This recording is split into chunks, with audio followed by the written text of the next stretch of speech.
Hey there guys, and welcome back to the channel. So in this video we're going to be diving back into the DCU now that it's finally started with Creature Commandos. The hype, the excitement for everything that James Gunn is building out with the DC universe is just got more real, more quickly, and fans are definitely looking forward to the next set of projects that are coming out. And one project that's been announced is Paradise Lost, which is set on Themyscira. It's the prequel story to Wonder Woman and Diana Prince, and a lot of fans, including myself, are very excited to see what James Gunn is going to be doing with this series. For me, I kind of envision this almost like Game of Thrones crossed with Spartacus. You could have like civil war, sandals, swords, political intrigue, all this kind of different stuff, and I think it could be a very exciting type of show. So we're going to dive into this article and we're going to break down 5 important details that fans would probably love to see inside the Paradise Lost Wonder Woman kind of prequel series. So let's get into this article, let's break down those details, and we'll give our thoughts and opinions as we go along. So this comes to us from comicbookmovie.com. Paradise Lost, 5 things we want to see from DC Studios' Wonder Woman prequel TV series. Like I say, Game of Thrones, Spartacus, swords, sandals, political backstabbing, all that kind of stuff. I think it could be something that could be really compelling. If it's done in the vein of like a Game of Thrones, just like R-rated craziness around every corner, limbs being chopped off, civil wars, just all this kind of stuff, I think it would just be something pretty incredible. So let's start off at number 5 here, Cersei. So obviously, for those of you who have seen Creature Commandos episode 1 and 2, Cersei is probably is our first villain within the DCU, so it's kind of exciting to see her appear there, and she's got links to Themyscira and the Amazons, and it's kind of alluding to Wonder Woman in Creature Commandos. So we're only 2 episodes into Creature Commandos, and Cersei already a hit with the fans. It's not hard to see why. She believes herself to be the rightful ruler of Themyscira, and the sorceress is an absolute badass, judging from her fight with the bride.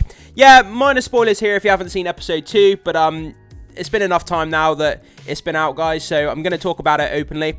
In episode 2, the fight between the bride and Cersei was really compelling. You think at one point, that the bride has the upper hand on Cersei, but she brings out the magic and she absolutely slays the bride. And yeah, the fight scene there is showing off her powers. It's pretty badass, and seeing that in live action, I think would be really cool. So, without getting into spoilers, we can tell you that future episodes of Creature Commandos reveal more about her link to the island of the Amazons, and it would make sense for the prequel series to explore what led Cersei leaving her home. Anya Charlotra, I can never pronounce this name, so I apologize. Is it Charlotra or Charlotra? I'm not sure how you say that. Could reprise the role in Paradise Lost as we follow her descent into villainy. At the same time, Diana Prince can grow up alongside her future foe, eventually leading the 2 women to reuniting and clashing in DC Studios' eventual Wonder Woman movie. Yeah, I think, how cool would that be? They grow up on Themyscira, Wonder Woman, Diana Prince, and Cersei here. They're like best friends growing up. They share these memories. They have family. You know, their families are kind of intertwined. You know, and they grow up like going through school, learning together, being best friends, exploring, getting into trouble. And as time goes on, they start to diverge, and Cersei becomes more kind of evil, more kind of more kind of tempered in the way that she behaves, and you can see that diversion between Diana Prince and Cersei as the series goes on, and eventually leading to Cersei becoming like the villain of the show, and becoming the kind of the villain that we see in Creature Commandos. I think that would be a really cool narrative for the Paradise Lost show. I would definitely be into that. So, moving on to number 4, war. Having war scenes obviously would be an absolute must. Seeing like civil war between the Amazons and stuff like that, I think it would be really compelling. So when Paradise Lost was first announced, Gunn compared it to Game of Thrones. Obviously, naturally, like I say, Game of Thrones, Spartacus, stuff like this, of course you're going to compare it to things like that. So while he was likely referring to the political intrigue surrounding the island nation's inner workings, a show like this needs action, and we'd like to see the Amazons go to war. Every iteration of the island has seen it suffer some sort of turmoil and genocide, whether it's an attack from Darkseid, a war with Hercules, a civil war, or even an invasion from Omax. We've little interest in the Amazons being victims, so a war between rival factions on Themyscira might be the most exciting and interesting option. Then again, the prospect of them teaming up to combat some sort of invading force does have a major appeal. I mean, you could do both. You could have a kind of a civil... Imagine having like a civil war taking place, but then an outside force kind of shows up during the middle of the civil war, and then the Amazons realize they have to stop the civil war, kind of, you know, work out their differences for the common goal and to basically save the island. And they have to come together after a civil war, and they have to fight like an outside force that's threatening their island and threatening their way of life. Like, that could be an interesting kind of narrative thread that they could go down. So, moving on to number 3, Diana Prince's origin story minus Steve Trevor. Well, Steve Trevor's not going to be in this iteration. That was the DCEU. That was the old DC kind of continuity. So, this is a brand new continuity. So, I don't expect Steve Trevor to show up here. While it's been strongly hinted that Paradise Lost will take place long before the birth of Diana Prince, we'd rather that not be the case. This series is a perfect opportunity for DC Studios to retell Wonder Woman's origin story and redefine the character. Whether it's a teenager or the Diana who is about to set off into the world of man, this is the place to lay the groundwork for a new Wonder Woman movie that can wash away the bad taste left by the DCEU. Wonder Woman 1984, and for some fans, Gal Gadot, imagine. 1984, Wonder Woman 1984 had such promise. After that first Wonder Woman movie in the DCEU was such an amazing, compelling movie. One of the most beloved DCEU movies of the last regime. But then they came out of Wonder Woman 1984, and obviously there was that whole thing where Steve Trevor, you know, stole that guy's body or something. What was it? Where he... yeah, he was infused into that other guy's body, and then Diana had sex with that other guy, even though it wasn't the guy, it was Steve Trevor, inside someone else's body, and it was so bizarre. It was so bizarre, and it really didn't work, and it was just creepy, and it came off super weird. Number 2, a wider scope beyond the island. Yeah, obviously, you can tell the political intrigue and what's going on within the island and the politics, but kind of showing what's going on outside of the island and how that ultimately affects the island itself. You know, onshore, what's going on the actual real world. How does the political kind of landscape off the island kind of affect what's going on the island? Do they know about Themyscira and its existence? Do they not know? Is it a secret? Is it like classified that certain parts of the government know about Themyscira while other parts don't? So that could be interesting as well.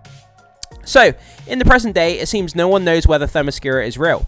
At the time, they're not exactly shocked by the presence of the Amazon like Cersei causing chaos. That means the door is open to, for Diana Prince having fought alongside the Allies in World War II. We'll see what happens, but there would be a welcome for Paradise Lost to have a wider scope than just Themyscira. It's not that we don't think it would be interesting enough to spend time there. It's just that the series is a perfect opportunity to expand the DCU into a lot of intriguing and meaningful ways. Whether it is someone like Amanda Waller planning an invasion of the island, or even the origins of Diana and Cersei mentioned above, there's room to tell far-reaching story here that shouldn't be overlooked. Yeah, absolutely. I mean, like I already said, telling a story of what's going on off the island as well as on the island can add that extra dynamic about people that are in the know, people that have the information, the details about Themyscira. Maybe they're trying to hide it. Maybe they're trying to cover up the island exists. Maybe there's a certain sector of people that know about Themyscira, and they do anything at all costs to kind of hide that from the real world. So that would be very, very interesting. Okay. So, when I was up here, guys, and I was talking about Diana Prince's origins growing up on the island with Cersei, like being kids together, I didn't realize that it said down... Where was it? It said down here somewhere that this story... it won't be about Diana Prince growing up on the island. So it's a prequel before that she existed. So maybe that storyline with her and Cersei being kids together at the same time, maybe that's not plausible then. If this is a prequel story before Diana Prince was around. So I'm not sure the exact time period. Is it going to include Diana Prince as a child, or is it going to be a prequel before she was born? I'm not really sure how that's going to work. So that's just something I wanted to add there. So moving on to number 1, Trinity. So, say what you want about Wonder Woman 1984. Absolutely, I will. That movie was just garbage. But Wonder Woman did a fantastic job exploring Diana Prince's origin story, her life on Themyscira, and her entry into the world outside that island nation. Her appearances in the movie like Batman v Superman Dawn of Justice and Justice League also dealt with what came next. So how can Paradise Lost and the DCU eventual interpretation of Wonder Woman distance itself from what's come before? Well, why not give Diana a daughter? Yeah, I mean, that could work. That could be something interesting, introducing us to a new character that we haven't seen before, having a dynamic between Diana Prince and a daughter play out. I mean, that would be something interesting. But I think we need to establish the Wonder Woman character first and get audiences on board with Wonder Woman before we then kind of insert the daughter, maybe before we insert the daughter dynamic, I should say. So, if the DCU's Diana never left Themyscira, she could be the show's lead as the ruler of her home. Enter Elizabeth, or Lizzie Marston Prince, aka Trinity, Wonder Woman's daughter, who takes on that role in her mother's place. It would be controversial, yes, but also something new. Yeah, I mean, that's what this DCU is all about, introducing us to new concepts, new things, exploring new avenues, and one of James Gunn's strengths is taking relatively unknown characters and bringing them to the forefront and making them popular. He did it with Suicide Squad, he did it with Guardians of the Galaxy, he's doing it with Creature Commandos. So, one of his great qualities is bringing unknown characters that a lot of people don't know, and Diana Prince's daughter here, Trinity, it's not a character I'm familiar with. I'm sure it's a character that not a lot of you guys are familiar with. So bringing her to the forefront is a new, fresh kind of dynamic that we haven't seen play out on screen. So that could be something really, really fun. So guys, that's kind of the 5 points there. So let's just go back and recap. So obviously having a story focused around Cersei would be really interesting. Number 4, obviously having civil war and civil discourse, political intrigue, and all that kind of stuff that's going on behind the scenes on Themyscira. Different factions fighting each other, or potentially fighting an outside force threatening the island. That would be interesting. Number 3, Diana Prince's origin story. Obviously, you could potentially have her growing up on the island with Cersei, and then they diverge as Cersei becomes that villainous character. Or you could tell a story before Diana Prince is even born, showing Cersei beforehand, kind of her villainous route on the island and how she grew up. Also, a wider scope beyond the island. Number 2, telling the political story off the island as well as on the island. And then number 1, talking about Diana Prince's daughter, Trinity here. A daughter kind of element, dynamic between Diana Prince and her daughter. That would be an interesting dynamic to play out on screen as well. So that's 5 points there that fans may like to see inside the Paradise Lost series that's coming from James Gunn, from the new DCU, showing basically life on Themyscira, kind of like a Wonder Woman prequel story. I think it's going to be interesting. I'm kind of excited to see what they do with it. When I first heard about it, I was like, really? A Wonder Woman prequel set on Themyscira? Is this something that people are actually going to watch? But then as I sort of came around to the idea, I was like, you know what? Game of Thrones, Spartacus, political intrigue, civil war, R-rated, chopping limbs off, like all this great stuff, but just set within the DCU. Could be something really, really compelling and something, a really kind of fresh take and angle on the DC kind of content on live action that we haven't seen before. So I think a lot of people will be excited. But guys, jump into the comment section. Let me know what you think about these 5 points. Is there anything else that you would add to these 5 points that you would like to see from the Paradise Lost series? Or is there any comments that you have about the 5 points that we've gone over in this video? I would love to hear your input, because like I say, I think a lot of people will be very, very interested to see the direction of the show and how it develops. James Gunn has said that it's in heavy active development. We haven't had much updates regarding the series recently, so we'll have to wait and see how this show kind of develops. But guys, thanks so much for watching. Hit that like and consider becoming a subscriber here. It goes a long way to supporting the content and everything I do here, so I'd really, really appreciate that. And I will see you in the next video.